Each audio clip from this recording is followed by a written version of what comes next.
How are you? I'm good. How are you doing, Courtney? I'm doing really well. I'm so excited for today's webinar because we're going to be talking all things posters. I'm so excited to talk to Dr. Theresa Gildner and Dr. Tara Cepon-Robins. So, Tara is an associate professor of anthropology at the University of Colorado, Colorado Springs, and currently serves as our dedicated secretary.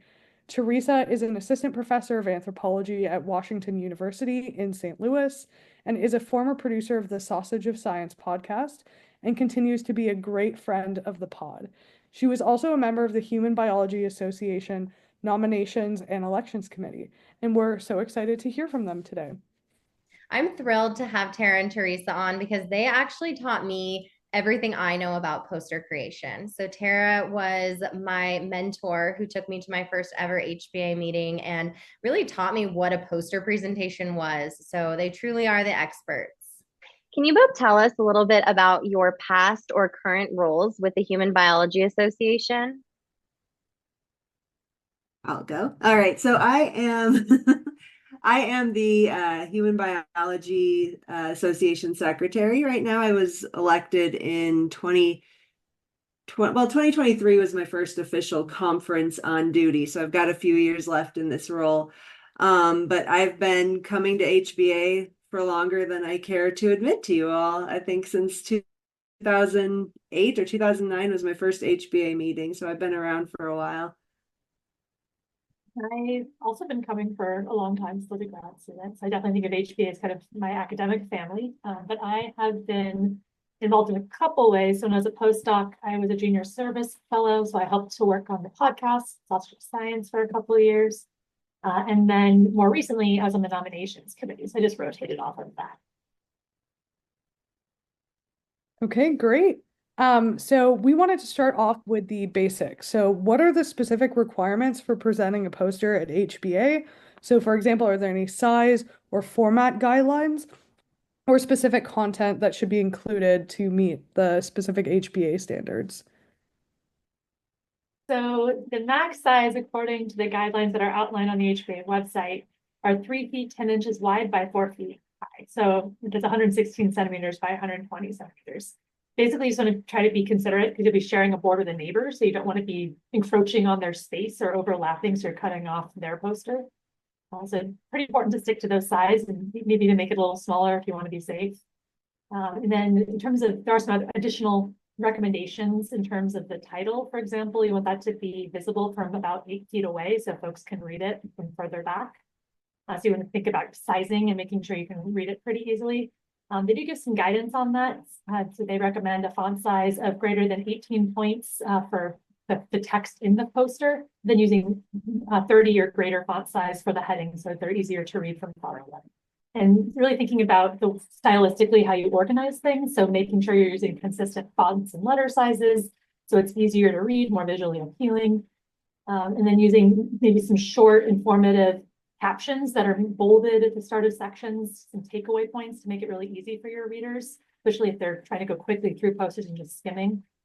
Also just basic things like avoiding abbreviations and acronyms and jargon. So even though we're all human biologists, we do different things. So you don't want to use maybe a super specific term that people may not know. So trying to keep it simplistic.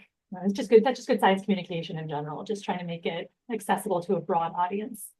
And then they also recommend, and I think this goes, we'll probably talk about this more, thinking about figures and tables as really a big key feature of the poster. So taking up about half of the poster. So you don't just want big blocks of text, since that's not very visually appealing and really hard to get through quickly. So really thinking strategically about using figures and tables. So whenever you can show things visually, you should definitely try to do that. Just easier to see, makes it look nicer, easier to see from farther away. And then the final guidance that the HBA gives is that most people read at about a rate of 250 words per minute or so. So they recommend limiting your text, the total words in the text you do include, to about less than 10 minutes of reading time. So that's about 1,500 to 2,000 words. Yeah, I would also say make sure you're using the headers that go into a normal publication. So if you have your abstract in there, have an abstract header, have a intro, methods, results, discussion, those kinds of headers present. I also always recommend subheaders. I do this for posters, I do this for student papers, but having subheaders help guide readers through what you're doing. So if you change topics, have a subheader even within the major header, because it will help people find what they want to find and get through your poster. Consider bullet points, because bullet points help keep you concise. They make it so that you don't feel like you have to be super wordy. So if you bullet point, you can stay under that word limit a lot more. Speaking of making the poster visually appealing, what types of software do you recommend people use for the actual poster creation process? So I am old school and I use PowerPoint. I've been using PowerPoint for, again, more years than I care to admit to you. And so it's almost second nature to me. I know really well how to format things in PowerPoint, how to move things around, and it's so flexible with color choices and everything that I like PowerPoint for that. But I know that there are things like Adobe Illustrator or InDesign that people recommend. I also know that Adobe can be expensive, and a lot of universities have Office available to students. So again, PowerPoint is probably easier to access than those. I know other people use Canva. I am, again, old school, so I'm not super familiar with Canva for poster making. I've used it for flyers and such, but you can use Canva, and I know it's pretty accessible to a lot of people. So those are all, I think, decent platforms to work in. The other thing I would add is when it comes to making figures, since I was talking earlier about how important it is to include figures and tables and visuals in your poster. A lot of folks I know have really had good luck or have made some really beautiful figures using BioRender or similar programs. And you can, it's so easy to use. There are limitations if you don't subscribe, but a lot of, check if your lab or your university offers a subscription or you can access a subscription, but even without the subscription, I've been able to make figures in the past with some of the free options that they have, but it's very easy to use, intuitive, user friendly, and it's very adjustable. I mean, there's tons of options for all the different science lab work. So you can make a really specific figure for your specific analysis or methods, and include that in your poster. You can make it really personal. So that might be something else worth looking into. Okay, so now we know about striking a balance and which software to use. So one of the questions that a lot of folks have is about getting the poster printed. So where should attendees consider getting it printed? Are there any companies that you would recommend that are high quality and really reliable? I can go first, I guess, since you did last time, Tara. And my answer is very simple in that I am, I guess, also old school in this way, that I've always just printed on campus because it tends to be less expensive at all the different institutions I've been at. There's always a center that will print posters and usually give you a much better deal than other places do and potentially more options. Plus, that's usually easier to get to because you're already going to campus for classes or work. So that's usually a good option, or at least worth looking into. And then that also, if there are issues, in my experience, it's usually pretty easy to get things reprinted or for them to fix it right away because you're dealing with people in the university community rather than, going to a Kinko's or something where people may not be as invested in your research. So that's one thing that I think is worth looking into. Did you want to add anything, Tara? Yeah, I would say that there are two main things to consider when you're trying to figure out what to do with your poster. The first is budget and the second is timing, and you have to consider those two together. So if budget's important, then you want to make sure your poster's done early, because waiting until the last minute leaves you very little options with what you can do. So keep that in mind because you want to be able to shop around a bit. I would first check with your advisor, with your lab that you work in, to see if there's funds available for student poster printing, because a lot of grants have presentations written into them. So you can probably get funding from some source within who you are working with. And if that's the case, then ask them who they prefer to use for printing, because they might have an ideal that they want to use. After that, if no funds are available from that, check with your department or your university to see if there are any funds available for grad students in that area to cover costs. And if you get to a point where there are no funds available, then I say check with your school printing center. So I looked up UCCS's price, and they charge by the square foot. So it's $54 if you're doing like a 3x4 poster, which is pretty pricey, but that's probably the cheapest I found. FedEx is $70 for the same thing. But you want to then consider your timing, because for school, if they're super backed up, then you should probably give them a 48-hour window. And if you haven't left yourself a 48-hour window, then you're going to be printing in the conference city at a FedEx or Kinko's, which a lot of people do, you would be surprised to learn. And that is a panic-inducing nightmare. I would assume. I've never actually done it. I would say if you're done very early, like 2 to 3 weeks ahead of time, you can send out I sent mine to Spoonflower last year, and I was able to get a fabric poster for under $40. I had to go smaller than I usually would, but it was under $40. So you have a lot of options, but you need to consider timing. And I think that probably the best option that I've found is that Spoonflower, because it saves you on baggage, because now you're not carrying a tube. It saves you on time. The shipping, that included shipping. So it was a good deal, but I was lucky to be like 2 weeks ahead of schedule last year, and that's not always the case. Can I ask a follow-up question? Because I've never done a cloth poster, but I love the idea of them. But one of the things I've heard is that there's concerns about folding it in your luggage and then it getting wrinkled. And then concerns about like ironing it. I don't think I did. I think it was, I took it out the second that I got there. Courtney, I think we came in together, and I think we both took our posters out and laid them down the second we got there.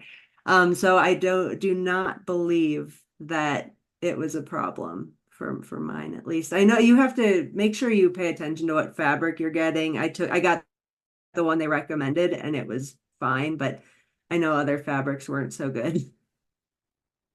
Stressful, whether you are getting it done through an organization that can put it on fabric where you can fold it up, or have a giant piece of paper that you do have to put in a poster too. But is there an ideal time that both of you suggest people should have their poster printed by?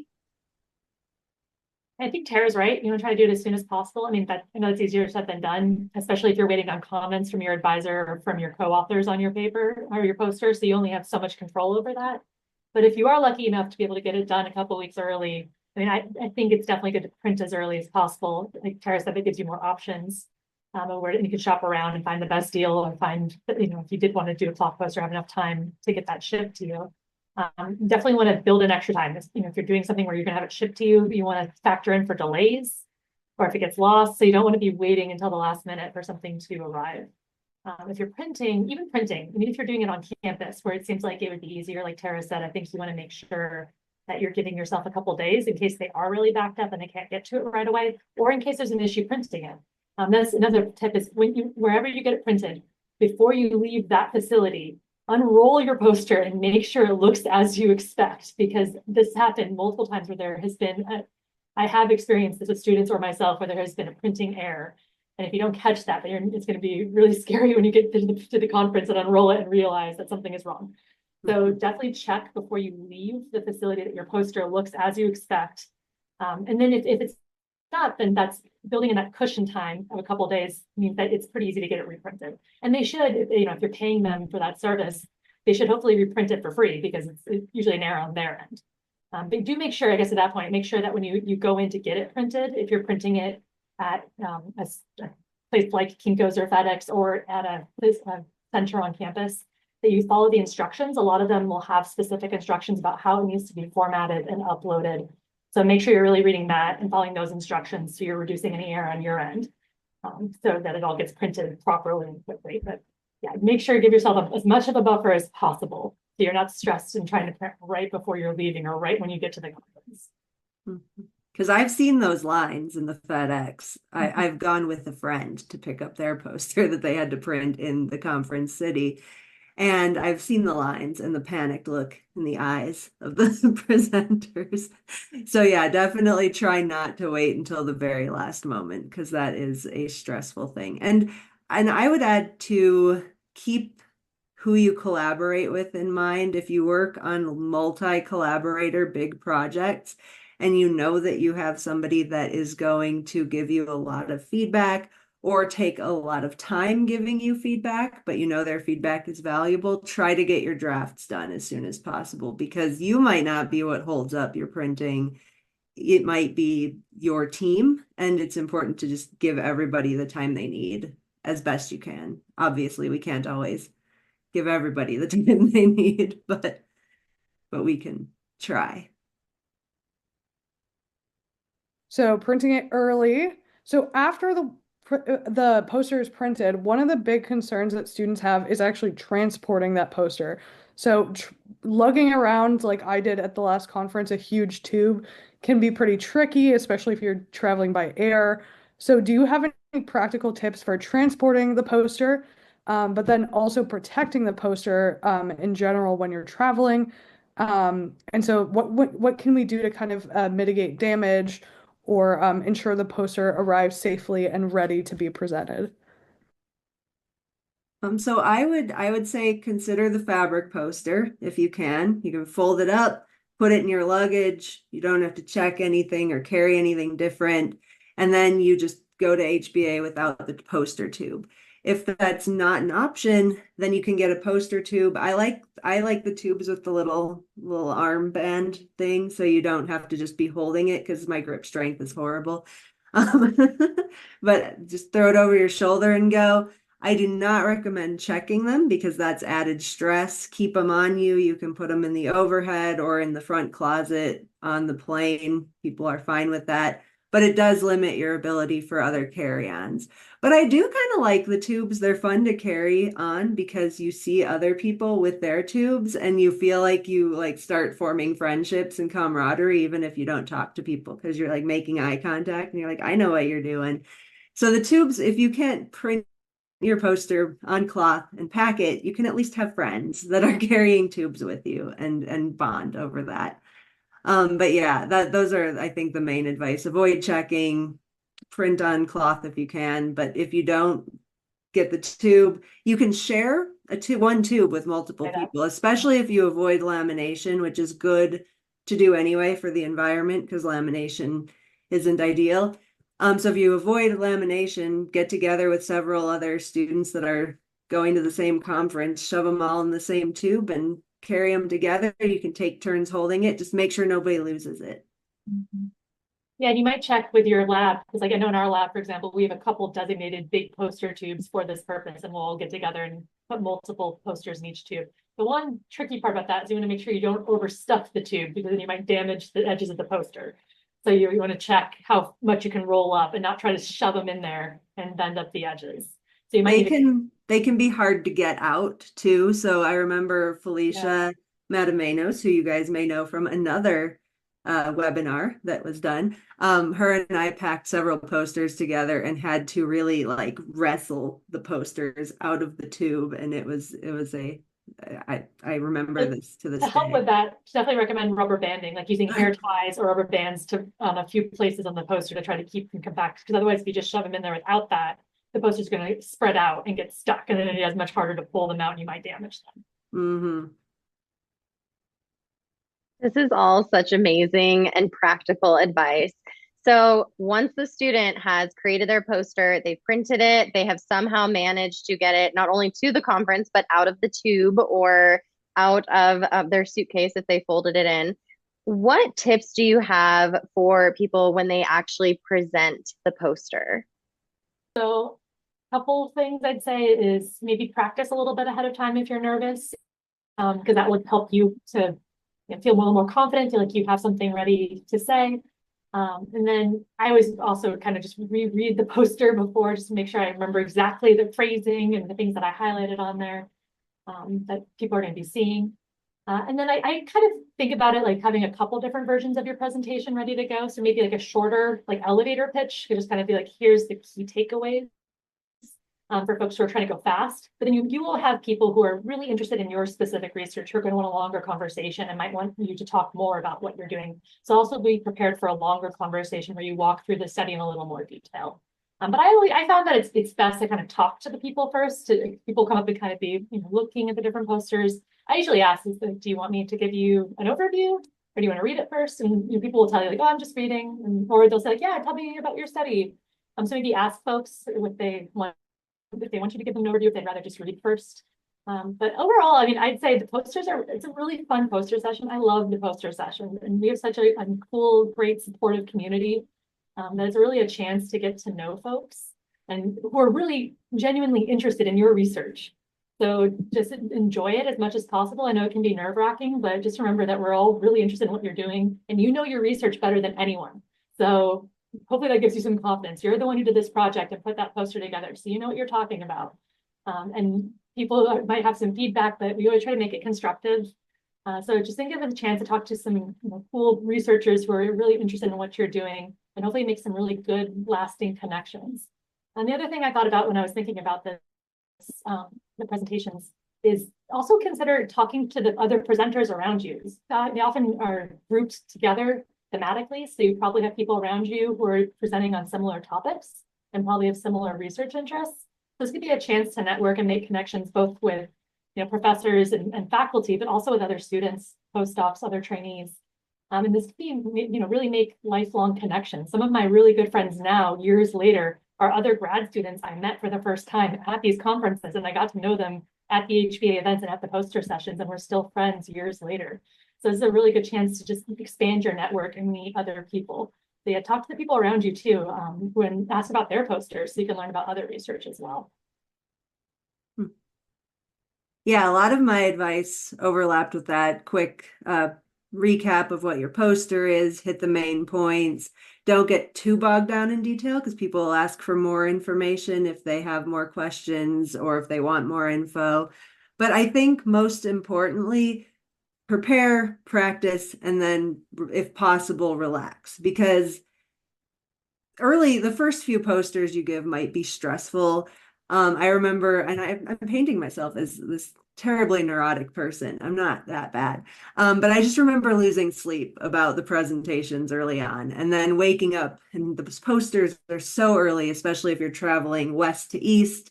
It's 8 a.m. You're up early getting ready, and you're stressed, and you're not in top shape because you were stressed and nervous the night before. There's no reason, because you know your stuff, there's no reason to be that worried about this. Everyone there is there because they're interested in human biology. They want to hear about your work. So consider your work a gift to them, and don't stress about delivering it. Just make sure you're ready, make sure you know what you're talking about, and then just enjoy yourself and relax and have fun and get to know everybody, and just enjoy your time, because it's not that stressful. This was great. So hopefully with all this information, it'll help students feel a little bit less intimidated or worried about the poster process. I also wanted to just kind of pitch the network webinar series. If folks have questions about networking, that is also going to be available, and you should be able to find it on the HBA website. But thank you so much for that. My last question is if you could both kind of share, if folks want to connect with you over some of these questions, or reach out to you at the conference, what is the best way to get a hold of you? So I will probably be working registration as secretary at the conference, so you can find me at the registration desk most of the mornings and probably a lot of the afternoons too. So I will probably be there if you want to find me, but you can also email me at trobbins3@uccs.edu. But I will be around if you want to reach out. If you want me to introduce you to somebody, I can do that if I know them. If I don't, I'll still introduce you. It'll be real weird, but I'll try my best. Yeah, and my email is probably the best way to get a hold of me. Just my last name, Gildner, at WUSL, so it's Washington University in St. Louis, WUSTL.edu. Yeah. So, Courtney, it was great to hear from the professor's perspective, but I know that you have a lot of things to bring to the table, and you're very well known for your pink posters. Can you talk about anything that you want to share about posters? Yes. So the iconic pink poster. So anyone who has seen me at the conferences knows that not only are my posters very bright Barbie pink, but my outfits are as well, because it is, of course, my favorite color, as I'm sure you can tell. So my general advice for poster creation is, first and foremost, have fun with it. You know, everybody there is excited to share their projects, but have fun. Pick colors that make you happy. But also be aware that 5 to 8% of people are colorblind. So when you are picking a color palette, I love to go on Pinterest and look at wedding color palettes. But when you are choosing that, be mindful of people who maybe aren't able to see certain colors as well as others. Another thing I also utilize is QR codes. So if you have a website or maybe links to your social media or something that you want somebody to be able to access, put a QR code on your poster and they can scan it with their phones and connect with you later on. Those are great ideas. I love the idea of looking at wedding color themes on Pinterest to get some inspiration.